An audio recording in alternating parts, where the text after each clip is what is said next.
Hello and welcome back to Yes Parents. NCERT के इस lecture series में आज हम क्लास 6 का चैप्टर नंबर 5 कवर करेंगे, जिसका नाम है मेजर डोमेन्स ऑफ द अर्थ।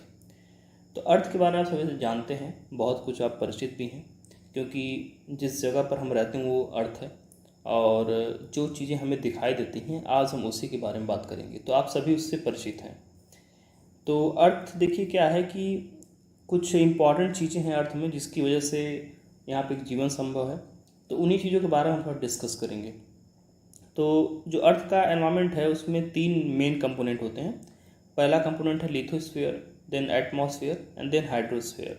एक और चौथा कंपोनेंट भी है जो कि इन तीनों की वजह से ही हमें मिलता है, तो उसका नाम है बायोस्फीयर।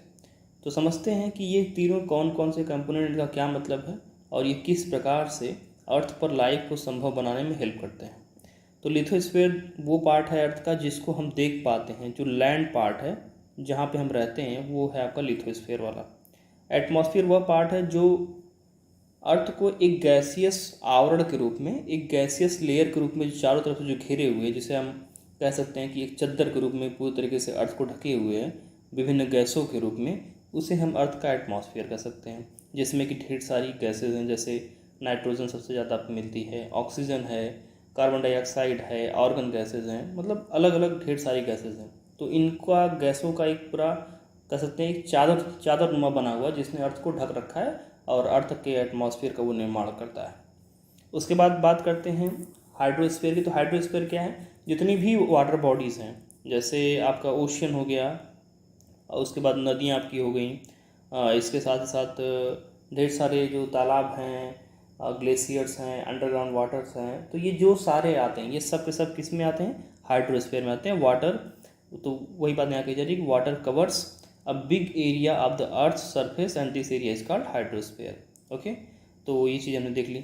उसके बाद बचता है बायोस्फीयर। तो बायोस्फीयर क्या है? एक नैरो जोन है जहाँ पर हम लैंड वाला हिस्सा, वाटर वाला हिस्सा और air, it means lithosphere, atmosphere and hydrosphere, तीनों को जब एक साथ जहाँ हम देखते हैं तो कहते हैं ये क्या है? बायोस्फीयर है। और ऐसी जगहों पर जो लाइफ है वो क्वाइट पॉसिबल होती है, बहुत अच्छी मात्रा में वहाँ पे लाइफ होती है, क्योंकि वहाँ पे तीनों कंपोनेंट जो मेन कंपोनेंट है लाइफ पॉसिबल करने के लिए, वो तीनों ही मिलते हैं। ओके, तो ये तो हमने ब्रीफ में देख लिया कि ये इंपॉर्टेंट कंपोनेंट्स हैं और इनका आप यहाँ पे देख सकते हैं कि इन द ग्रीक लैंग्वेज लिथोज का मतलब होता है स्टोन्स, ओके, एंड एटमॉस का मतलब होता है वेपर, और हुडोर का मतलब होता है वाटर, एंड बायोस का मतलब होता है लाइफ। तो इस तरह से आप ढेर सारे वर्ड का मतलब यहाँ पे निकाल सकते हैं।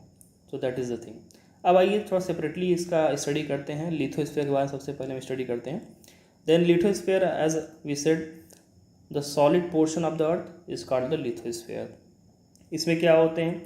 जो रॉक्स वगैरह, जो अर्थ का जो ऊपर का हिस्सा है उसका जो रॉक है वो सब मिलता है, और ये अर्थ का जो क्रस्ट है उसका भाग है। अब क्रस्ट क्या है, मेंटल क्या है, कोर क्या है, इन सब चीज़ों के बारे में अगर आपको पहले नॉलेज है तो अच्छी बात है। इनकेस अगर नहीं है तो बिल्कुल निश्चिंत रहें, आगे हमको ये सारी चीज़ें मिलने वाली हैं। Okay, not in this chapter but in somewhere other. So the thin layers of the soil that contains nutrient elements which sustain organisms. आप जानते हैं कि जो ऊपर वाला जो हिस्सा है पृथ्वी का, उसमें ढेर सारे न्यूट्रिएंट्स, जो सॉइल, जो मिट्टी मिलती है हमें, उसमें ढेर सारे न्यूट्रिएंट्स हैं, जैसे ह्यूमस वगैरह भी उसी में मिलता है हमें। तो इससे क्या होता है कि जो प्लांट्स होते हैं उनके विकास के लिए काफ़ी ज़्यादा पर्याप्त मात्रा में चीज़ें मिल जाती हैं, तो इससे प्लांट्स का विकास होता है। अब हम बात करें जो लिथोस्फीयर है, इसका जो डिवीज़न है ना, ये देखा जाए तो मेनली 2 पार्ट में इसको डिवाइड किया गया। कौन कौन से पार्ट? एक पार्ट वो हो गया जहाँ पे लैंड वाला हिस्सा है, और दूसरा पार्ट वो हो गया जहाँ पे वाटर वाला हिस्सा है। तो सबसे बड़े बड़े स्वरूप में अगर देखें तो जो लैंड वाला हिस्सा, उसमें सबसे बड़े बड़े लैंड कौन से क्या कहलाते हैं? उन्हें बोलते हैं कॉन्टिनेंट्स। और वाटर के रूप में देखें सबसे बड़े बड़े वाटर बॉडीज़ क्या कहलाते हैं? ओशियंस कहलाते हैं, and then sea and different other water bodies. तो अब हम बात करें जो कॉन्टिनेंट्स एंड ओशियंस, इन 2 ह्यूज बॉडीज़ में अर्थ का जो लिथोस्फीयर वाला पार्ट है उसको क्या किया गया? डिवाइड किया गया है। ओके, और एक चीज़ यहाँ पे आप नोट कर लें कि जो हम, जैसे आप कभी भी ट्रेन से सफ़र करेंगे तो आपको दिखेगा कि कोई भी अगर एक स्टेशन है तो वहाँ पे लिखा रहता है बोर्ड पर कि समुद्र तल से ऊंचाई इतनी है। समुद्र तल से ऊंचाई 300 metre, 200 metre, 500 metre, the height from the sea level is 500 metre 200 metre. ऐसा क्यों? तो इस चीज़ को समझने के लिए बताते हैं। देखिए जो ओशियंस होते हैं वो आपस में कनेक्टेड होते हैं, इसलिए जो उनका जो लेयर होता है ना, जो लेवल होता है वो एक जैसा होता है। ओके, तो इसीलिए ये लेयर चूँकि स्थिर होता है हर जगह, तो इसलिए हम इस लेयर को लेते हैं सी लेवल को, इसको हम लेते हैं किसी भी ऐसे फीचर्स जो कि लैंड वाला हिस्सा है उसका कंपेरिजन करते हुए उसकी हाइट बताने के लिए हम इस लेवल को लेते हैं। Okay, as a reference point. अब क्योंकि जो लैंड है उसमें कहीं पे क्या है, पर्वत है, कहीं पठार है, कहीं मैदान है, कहीं खाई है, तो वो बहुत ही क्या है, बहुत ही ऊंचा और नीचा है। तो इस वजह से उस जगह लैंड वाले हिस्से में किसी चीज़ का रेफरेंस लेना उतना ज़्यादा सुविधाजनक नहीं होगा, क्योंकि वो बदलता रह रहा है। कभी ऊंचाई दिखती है, कभी हमें गहराई दिखती है, लेकिन जो ओशियन का जो लेवल है, जो पानी का लेवल होगा, वो हमेशा हर जगह सेम होगा। तो इसलिए वहाँ पर सहूलियत के हिसाब से हम कोई भी हाइट जो कॉन्टिनेंट में मापते हैं उसको हम सी लेवल के रूप में मापते हैं, और हर जगह का अपने अर्थ में हाइट इसी तरह से मापते हैं। तो आई होप आपको ये बात क्लियर हो गई होगी। अब इस चित्र को देखते हैं। पहले मैं इस चित्र को थोड़ा बेंड कर देता हूँ ताकि आपको अच्छे समझ में आ जाए। अब ध्यान से इस फिगर को देखें। इसमें क्या है, वर्ल्ड का मैप बताया गया है और कुछ इंपॉर्टेंट जानकारियाँ दी गई जो कि बिल्कुल बेसिक हैं। तो उन बेसिक जानकारियों को थोड़ा सा हम देख लेते हैं। तो सबसे पहले आप सभी ये जानते हैं दैट वर्ल्ड में टोटल 7 महाद्वीप हैं, 7 कॉन्टिनेंट्स हैं। कौन कौन से हैं? North America, south America, Europe, Asia, Africa, Australia और अंटार्कटिका। तो टोटल 7 महाद्वीप हैं। अब अगर हम इनके क्रम को देखें तो सबसे बड़ा कौन सा है? सबसे बड़ा अगर हम इनके क्रम को देखें तो सबसे बड़ा हमें दिखता है एशिया कॉन्टिनेंट। ओके, तो एशिया में सबसे बड़ा दिखता है, तो हम कहते हैं एशिया सबसे बड़ा है। उसके बाद सबसे बड़ा जो हमें दिखता है वो है अफ्रीका, एंड अफ्रीका के बाद हमें सबसे बड़ा दिखाई देता है North America. Okay, then South America, then Antarctica, then Europe and then Australia. ये हमने देख लिया। ओके, इसी प्रकार से जब हम आगे बढ़ेंगे तो हम ओशियंस की बात करेंगे। तो ओशियंस हमारे पास कितने? टोटल 5 हैं। तो ये 5 ओशियंस कौन कौन से, इसके बारे में हम आगे चर्चा करेंगे। वैसे यहाँ पर दिख रहा है Pacific ocean, Atlantic ocean, Indian ocean, southern Ocean and Arctic ocean.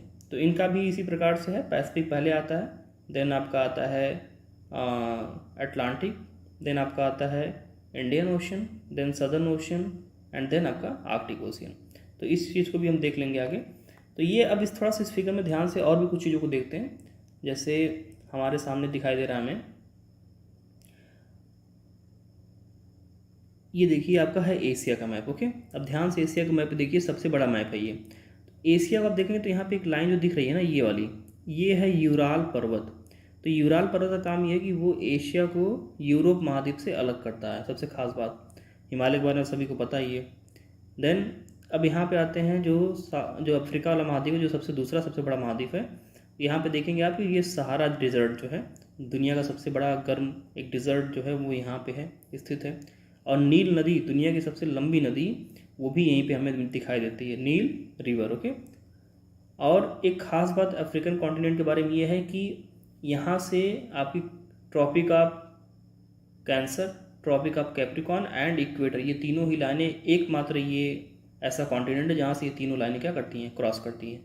And equator लगभग इसको दो भागों में बांट देता है। Okay, now the third largest continent is the north America. अब यहाँ पे ये रॉकी माउंटेन हो गया, आपको देख रहे हैं लेफ्ट साइड में, and then here Appalachian mountain यहाँ पे है। देन ये जो नॉर्थ अमेरिका है ये साउथ अमेरिका से पनामा इस्थमस के द्वारा जुड़ा हुआ है। पनामा इस्थमस का मतलब ये हो गया ऐसा लैंड, छोटा सा लैंड मास जो 2 बड़े लैंड मासों को क्या करता है, कनेक्ट करता है, जिसे हम हिंदी में कहते हैं स्थल डमरू मध्य। और ऐसी सकरी पट्टी वाटर की जो 2 बड़े वाटर बॉडीज को क्या करती है, कनेक्ट करती है, उसे हम कहते हैं स्ट्रेट कहते हैं, जिसे हम कहते हैं हिंदी में कहते हैं जल डमरू मध्य। लेकिन जब ये एक वाटर बॉडी ना होकर के जब ये लैंड वाला बॉडी हो जाता है, छोटा सा पतला सा, तो इसे हम कहते हैं इस्थमस, यानी कि स्थल डमरू मध्य। तो यहाँ पे ये जो पनामा स्थल डमरू मध्य है, ये क्या करता है, नॉर्थ अमेरिका को साउथ अमेरिका से जोड़े रखता है। ओके, देन विश्व की सबसे लंबी अगर पर्वत श्रेणी के हैं तो पर्वत जो माउंटेन सीरीज है वो क्या है, एंडीज माउंटेन, यहाँ पे हमें साउथ अमेरिका में दिखाई देती है। अमेजॉन रिवर भी यहीं पे है। और इसके बाद फिर हम ये देखते हैं ये आपको ऑस्ट्रेलियन कॉन्टिनेंट होगा, जो कि सबसे क्या है, छोटा है, और ये एक आइलैंड कॉन्टिनेंट भी है क्योंकि चारों तरफ इससे क्या है, पानी है। यूरोप का आप देख लीजिए हिस्सा। देन अंटार्कटिका वाला हिस्सा बिल्कुल देखा जाए तो जो अंटार्कटिक सर्कल है उसके पास में पूरा बना हुआ है। ओके, तो ये हमने कुछ इसकी बेसिक जानकारियाँ देख ली हैं। अब आइए बाकी इसके थ्योरी पार्ट पे चलते हैं। ओके, तो थ्योरी पार्ट पे आ जाते हैं।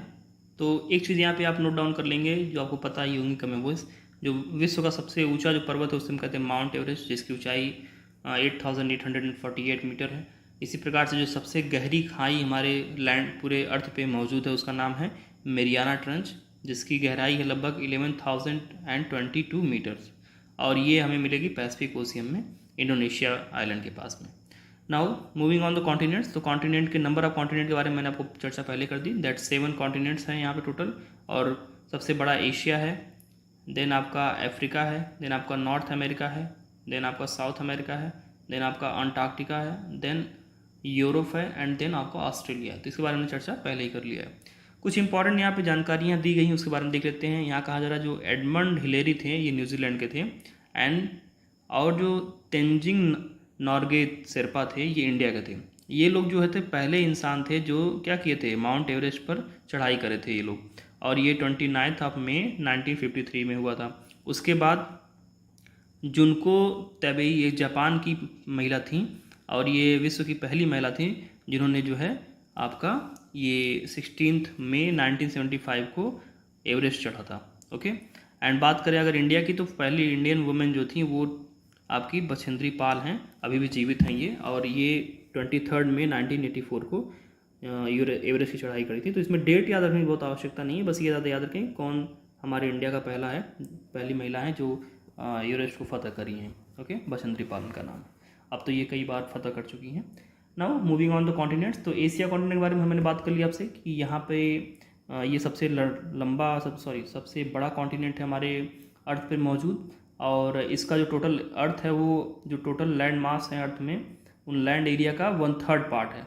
ओके, टोटल लैंड जितने अवेलेबल हैं उनका 1/3 पार्ट है अर्थ का।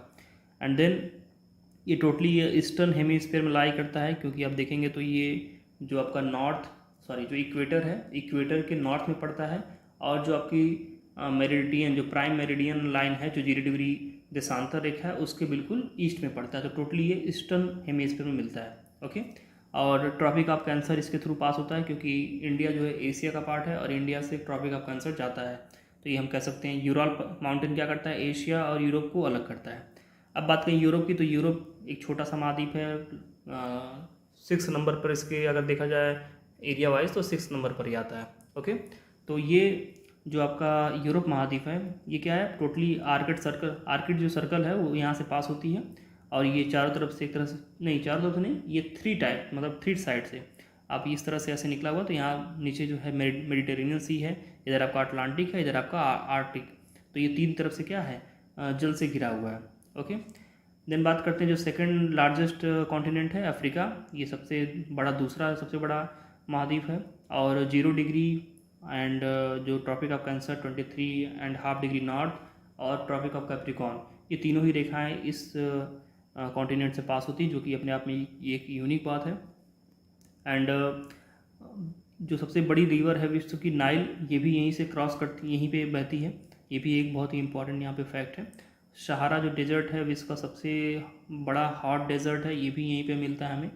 ओके, तो ये रहा हमें अफ्रीका कॉन्टिनेंट के बारे में कुछ बातें। अब बात करते हैं नॉर्थ अमेरिका की बात करते हैं, तो ये 3rd लार्जेस्ट कॉन्टिनेंट है, और ये साउथ अमेरिका से लिंक है किसके द्वारा, एक very narrow strip of land के द्वारा, एक बहुत ही सकरे ज़मीन के टुकड़े से, ज़मीन के भाग से ये जुड़ा हुआ है साउथ अमेरिका से, जिसे हम कहते हैं इस्थमस ऑफ पनामा, यानी कि स्थल डमरू ऑफ पनामा का स्थल डमरू, या फिर हम कह सकते हैं इस्थमस ऑफ पनामा। तो ये हो गया आपका, जिसके माध्यम से नॉर्थ अमेरिका साउथ अमेरिका से जुड़ा हुआ है। ओके, और ये देखा जाए तो नॉर्दर्न एंड वेस्टर्न हेमीस्फीयर में लाई करता है। अब इसके देखा जाए तो लेफ्ट साइड में पैसिफिक ओशियन है, एंड राइट साइड में आपका अटलांटिक ओशियन है, जिसका शेप एस आकार का है। नाउ अब हम देखते हैं साउथ अमेरिका को। हमने नॉर्थ अमेरिका को देख लिया, तो हमने साउथ अमेरिका को देखना है। सब साउथ अमेरिका ठीक उसके नीचे पड़ता है। इस्तमस ऑफ पनामा के माध्यम से जुड़ा है नॉर्थ अमेरिका से, और यहीं पर जो है वर्ल्ड की सबसे बड़ी जो रिवर है वो अमेज़ॉन, वो हमें मिलती है। देखिए, वर्ल्ड की लार्जेस्ट रिवर नाइल है, नील जिसे बोलते हैं, वो अफ्रीका में मिलती है, जो सबसे लंबी है। लेकिन वर्ल्ड की जो सबसे बड़ी रिवर है, जो वो लार्जेस्ट रिवर है, उसे कहते हैं अमेज़ॉन, और अमेज़ॉन कहाँ मिलता है? साउथ अमेरिका में। ओके, और इसके बारे में यहाँ पे देखिए फिगर वाइज दिया है। इस्थमस क्या कहलाता है? Isthmus narrow strip of land joining two land masses. तो यहाँ पे दो लैंड मास है, नॉर्थ अमेरिका, साउथ अमेरिका, और ये पतला सा देखिए एक लैंड स्ट्रिप है जो कि क्या करता है, इन दोनों बड़े बड़े कॉन्टिनेंट को जोड़ता है। और स्ट्रेट की बात करें तो स्ट्रेट यानी कि जल डमरूमध्य, ये क्या करता है? Is a narrow passage of water connecting two large water bodies like seas and ocean. तो ये जल का बहुत ही सकरा सा भाग होता है, जिसके माध्यम से दो बड़ी वाटर बॉडीज क्या करती हैं? जुड़ी रहती हैं। ओके, तो इस चीज़ को हमने देख लिया। अब बात करते हैं ऑस्ट्रेलिया की। तो ऑस्ट्रेलिया कह सकते हैं कि सबसे छोटा कॉन्टिनेंट है, और ये टोटली जो है सदर्न हेमिस्फीयर में मिलता है, और ये एक आइलैंड कॉन्टिनेंट है क्योंकि इसके चारों तरफ क्या है? जल ही जल है। देन अंटार्कटिका की बात करते हैं। Antarctica totally south southern hemisphere में लाई करता है, और ये बिल्कुल साउथ पोल इस पर लोकेटेड है, और इसमें ढेर सारे रिसर्च स्टेशन हैं अलग अलग देशों के। इंडिया का भी है, जैसे मैत्री हो गया, दक्षिण गंगोत्री हो गया। बाकी यहाँ पे ह्यूमन सेटलमेंट नहीं है क्योंकि बहुत ही हार्श कंडीशन है यहाँ पे एटमॉस्फेयर की। अब बात करते हैं हाइड्रोस्फीयर। तो हाइड्रोस्फीयर मैंने बताया आपसे कि जितने भी वाटर बॉडीज़ हैं उन सबको मिला के हाइड्रोस्फीयर कहा जाता है। और चूँकि अर्थ का जो है 71% जो पार्ट है वो आपका वाटर से कवर किया गया है, इसलिए अर्थ हमें क्या दिखाई देता है? नीला दिखाई देता है जब हम स्पेस से देखते हैं, और इसीलिए अर्थ को ब्लू प्लानट भी कहा जाता है। ओके, तो 71% टोटल जो है अर्थ का जो हमें दिखाई देता है हिस्सा ऊपर से, वो है वाटर में, और 29% ही हिस्सा इसका केवल जो है लैंड से कवर्ड है। एंड हाइड्रोस्फीयर की बात करें तो हाइड्रोस्फीयर वाटर रखता है अलग अलग फॉर्म में, जैसे ग्लेशियर्स के फॉर्म में हो गया, लेक्स के फॉर्म में, ओशियंस के फॉर्म में, रिवर्स के फॉर्म में, अंडरग्राउंड वाटर्स के फॉर्म में। तो ये सारा जो अलग अलग फॉर्म है ना, ये मिल करके हाइड्रोस्फीयर बनाता है। अब हम बात करें, अगर जो टोटली आपका वाटर है जो अवेलेबल है अर्थ पे, उसमें देखें कि कौन सा वाटर कितना परसेंट किस रूप में अवेलेबल है। तो देखते हैं हम कि 97% जो वाटर है वो ओशियन वाटर के रूप में, जो कि सॉल्टी होता है, यानी कि ह्यूमन के यूज के लिए ये सही नहीं है, ह्यूमन इसे पी नहीं सकते हैं। तो ओनली 2.5% जो टोटल वाटर अवेलेबल है उसमें ये क्या है? ड्रिंकेबल वाटर है, फ्रेश वाटर है। ओके, तो ये चीज़ हमने यहाँ पे देखा। अब इसमें भी 2.5% में जो है सारे वाटर आसानी में नहीं मिल सकते हैं। कुछ वाटर अंडरग्राउंड हैं, कुछ वाटर तालाब में हैं, कुछ वाटर रिवर में है, कुछ ग्लेशियर के रूप में है। तो अलग अलग जगह पर है, जो कि कुछ जगहों पे एक्सेसिबल है, कुछ जगहों पे नहीं है। अब देखिए, ये जो आपको ढेर सारे बॉक्स दिख रहे हैं ना, इसके माध्यम से ये दिखाया गया है कि मान लीजिए कि जितने बॉक्स हैं टोटल, ये सारे बॉक्स जो हैं अर्थ का जो लैंड मॉस है उसको दिखाता है, जो कॉन्टिनेंट अलग अलग हैं उनका दिखाता है। अब इसमें ये आप बॉक्सेस के माध्यम से काउंट करके आप ये देख पाएंगे कौन सा कॉन्टिनेंट बड़ा है और कौन सा कॉन्टिनेंट छोटा है। तो इसके बारे में पहले चर्चा कर ली है कि कौन सा कॉन्टिनेंट बड़ा है और कौन सा छोटा है।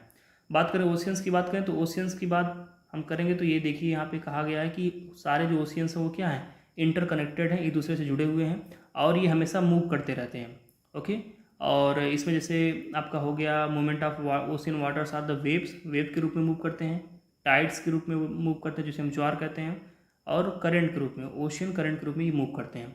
5 टोटल हमारे यहाँ मेजर ओशियंस हैं। कौन कौन से हैं इसके बारे में बात कर ली है। पहला है पैसिफिक आपका सबसे बड़ा, देन अटलांटिक आपका है, एंड देन आपका इंडियन ओशियन हो गया, एंड देन आपका सदर्न ओशियन हो गया, एंड देन आर्कटिक ओशियन। तो ये हमारे 5 सबसे बड़े बड़े, मतलब 5 टोटल ओशियंस हैं, और इनको हमने क्रम वाइज कौन कितना एरिया कवर करता है उसके अनुसार हमने यहाँ पे समझ लिया। ओके, और पैसिफिक ओशियन सबसे लार्जेस्ट आपको पता है, और यहीं पे मैरियाना ट्रेंच मिलती है। और पैसिफिक ओशियन का जो एरिया है टोटल अगर देखा जाए तो वो है 1/3 एरिया कवर करता है। ये अर्थ का पूरे, केवल वाटर बॉडीज़ का नहीं, पूरे अर्थ का 1/3 एरिया कवर करता है। तो सोच लीजिए कितना बड़ा ये, एशिया कॉन्टिनेंट से भी काफ़ी बड़ा है। तो इस वजह से हम देखते हैं इसे कि पैसिफिक ओशियन काफ़ी प्रोमिनेंट है, और इतने बड़े लैंड वाटर बॉडीज़ की वजह से भी अर्थ को जो है लोग ब्लू प्लैनेट कहते हैं। तो ये चीज़ हमने यहाँ पे देख लिया। जो आपका ये पैसिफिक ओशियन है, इसका जो शेप है वो लगभग जैसे एक तरह से सर्कुलर टाइप में शेप है। और बात करें अगर जो आपका अटलांटिक ओशियन है, अटलांटिक का जो शेप है वो एस आकार का है। एंड बात करें अगर इंडियन ओशन की, इसका शेप जो है कुछ ऐसे ट्रायंगल टाइप में बना हुआ। तो ये सब चीज़ें हमको पहले से पता है, इन केस नहीं पता तो ये छोटी सी बातें बेसिक आप इसको याद रखेंगे। Now moving on the next, अब हम बात करते हैं एटमॉस्फेयर की बात करते हैं। तो एटमॉस्फेयर वो है जो एक लेयर है जो कि अर्थ को चारों तरफ से क्या किया, गैस के रूप में घेरे हुए है। Earth is surrounded by a layer of gases called atmosphere. अब इसमें अलग अलग ढेर सारे गैसेज हैं। तो पहली बात तो आप ये जान लें कि जो अर्थ का जो एटमॉस्फेयर है वो लगभग 1600 किलोमीटर की ऊंचाई तक हमें मिलता है। ओके, और इस एटमॉस्फेयर को हम फाइव भागों में डिवाइड करते हैं। कौन कौन से भाग हैं वो, पहला है सबसे नीचे जिसे हम कहते हैं क्षोभ मंडल, इंग्लिश में कहते हैं ट्रोपोस्फेयर। देन स्ट्रेटोस्फेयर यानी कि समताप मंडल, देन मेसोस्फेयर मध्य मंडल, देन थर्मोस्फेयर ताप मंडल, and then last one exosphere, it means बहिर्मंडल। तो ये 5 भागों में इसको बांटा गया है। ओके, एंड अब बात करें कि जो गैसेज मिलती हैं टोटली एटमॉस्फेयर में, उसमें कौन सी गैस का कितना परसेंटेज है। तो हम देखते हैं जो नाइट्रोजन गैस है, नाइट्रोजन N2 जिसे बोलते हैं, इसका फॉर्मूला होता है N2 99% हमें, सॉरी टोटल जो आपका 100% है तो 100% में 78% जो है नाइट्रोजन गैस मिलती है। एंड देन सेकंड नंबर पे है 21% के साथ ऑक्सीजन मिलती है। देन ऑर्गन, इस तरह की गैसेज, बाकी सब गैसेज मिला करके लास्ट के 1% में बाकी सारी गैसें आ जाती हैं। तो ये नाइट्रोजन एंड ऑक्सीजन, ये दोनों ही गैसें बहुत ही प्रचुर मात्रा में मिलती हैं। कार्बन डाइऑक्साइड भी मिलता है। अब कार्बन डाइऑक्साइड का काम जो है वो अर्थ के टेम्परेचर को रोकना है, अर्थ के टेम्परेचर को गिरने से बचाना है, क्योंकि ये एक तरह से हीट अब्जॉर्व करता है। ओके, तो इस तरह से कार्बन डाइऑक्साइड काफ़ी ज़रूरी है हमारे लिए। लेकिन जब ज़्यादा हीट अब्जॉर्व करने लगेगा ये, तो क्या होगा कि अर्थ का टेम्परेचर बढ़ने लगेगा, तो उसे हम फिर ग्लोबल वार्मिंग कहते हैं। एक बैलेंस रूप में अगर कार्बन डाइऑक्साइड अर्थ का टेम्परेचर एब्जॉर्व करता है तो वो हमारे लिए फ़ायदेमंद है। लेकिन जब ज़्यादा मात्रा में एब्जॉर्व करने लगेगा, देन क्या होगा कि जो अर्थ का टेम्परेचर है वो बढ़ जाएगा, जिससे जो ग्लेशियर्स वगैरह हैं वो सब पिघलने लगेंगे और जो ओशियन का लेवल है वो बढ़ जाएगा। तो बहुत सारे लैंड जो हैं डूब जाएंगे, तो इंसानों के सर्वाइवल के सामने ढेर सारा खतरा आ जाएगा। तो क्या हो रहा है आजकल की जो कार्बन डाइऑक्साइड है उसका एमिशन काफ़ी बढ़ गया है। तो एमिशन बढ़ने की वजह से जो बैलेंस पहले हमेशा रहता था वो बैलेंस अभी बिगड़ गया है, जिस वजह से ये समस्याएं देखने को मिल रही हैं। तो हमने ये चीज़ देख ली। ओके, अब एक चीज़ आप यहाँ पे याद रखेंगे कि जो एयर होता है हमेशा जो हाई प्रेशर एरिया होता है, हाई प्रेशर से हमेशा लो प्रेशर की तरफ जाता है। अब हाई प्रेशर का मतलब क्या यहाँ पे हो गया, जहाँ पे हवा ठंडी होगी उसे हम कहेंगे हाई प्रेशर, जो कूल एयर होगी जहाँ पे एयर बैठेगी उसे कहेंगे हाई प्रेशर, और जहाँ पे एयर गर्म होगी उसे बोलेंगे लो प्रेशर। ओके, तो हमेशा ठंडे से गर्म की तरफ जाता है। इस चीज़ को आप ध्यान रखेंगे एयर के रूप में, एयर के बारे में कह रहा हूँ। Now then the biosphere, biosphere की अगर हम बात करें तो ये डोमेन ऑफ लाइफ है, और ये वो एरिया है, एक नैरो जोन है जहाँ पर लैंड, वाटर और एयर तीनों एक साथ मिलते हैं और तीनों एक साथ एग्जिस्ट करते हैं। और इसी वजह से जो अर्थ हमारा है एक यूनिक प्लानट है, क्योंकि यहाँ पे ये तीनों चीज़ें मिलती हैं, और इसी वजह से यहाँ पे लाइफ भी पॉसिबल है। ये लिथोस्फीयर वाला हिस्सा होगा, ये एटमॉस्फेयर का हिस्सा, हाइड्रोस्फीयर का हिस्सा, और यहाँ पे हमें जीवन दिखाई दे रहा है, क्योंकि ढेर सारे पशु पक्षी और इंसानों के बस्तियाँ दिख रही हैं। तो बात करें अगर हम, ये जो आपका बायोस्फीयर होगा यहाँ पे 2 टाइप के जो हैं, मतलब दो किंगडम में से डिवाइड किया जा सकता है बायोस्फीयर को। एक आपका हो गया एनिमल किंगडम, एंड दूसरा जो आपका हो गया वो प्लांट किंगडम, क्योंकि यहाँ पे पशु पक्षी भी मिलते हैं और यहाँ पे पेड़ पौधे भी ढेर सारे मिलते हैं। और जो सॉइल वगैरह होता है काफ़ी इंपॉर्टेंट होता है, काफ़ी फर्टाइल होता है, तो एग्रीकल्चर वगैरह इत्यादि ये सब चीज़ें हम बहुत आसानी से यहाँ पे कर सकते हैं। ओके, तो ये छोटी सी बातें रही हैं जो हमें बायोस्फीयर के बारे में जानना था। अब ग्लोबल वार्मिंग के बारे में मैंने आपको बता दिया, that emission from industries, thermal power plants, vehicles pollute the air, जिसकी वजह से क्या होता है कार्बन डाइऑक्साइड जो है ये एटमॉस्फेयर में बढ़ने लगता है। और जब ये इसकी मात्रा ज़्यादा हो जाती है, देन जो ग्लोबल टेम्परेचर है, जो विश्व का तापमान है वो बढ़ने लगता है। और जब ऐसा होता है तो इसे हम कहते हैं ग्लोबल वार्मिंग।